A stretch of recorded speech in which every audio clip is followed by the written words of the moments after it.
purpose of this video is for you to be able to add a trend line to a scatter plot graph, add the equation and the r-squared value. So this is what the graph is going to look like before you add anything, and when it's all said and done, this is what it's going to look like. Here's your equation, and here's my r-squared value. That's the trend line, and that's the equation, and that's the r-squared value. Trend line, equation, r-squared value. Now, a trend line is a line that shows a general relationship between variables. This is it right there, that line. Sometimes it's also called the line of best fit. An r-squared value is a value that describes how well an equation represents data and or its relationship. You want it to be close to 1, and that shows a good correlation between the data and the equation.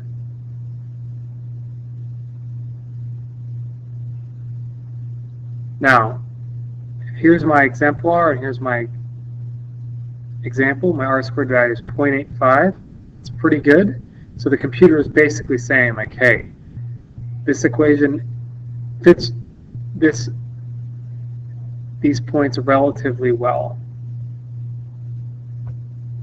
How do we do it? Or excuse me, why do we do it? Because it allows you to predict points not studied.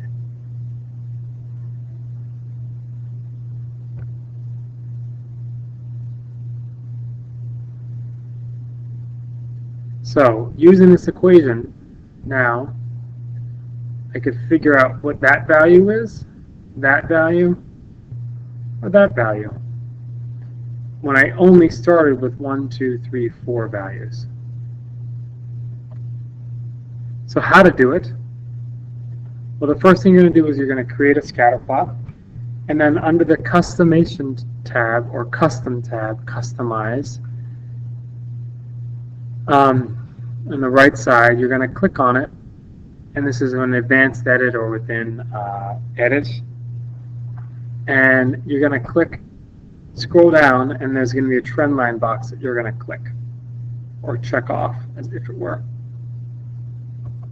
And the next thing you're going to do, under the trend line here, there's going to be a thing that's going to say label, and then you're going to say use equation, and check the r-squared value box. And that is how you do it.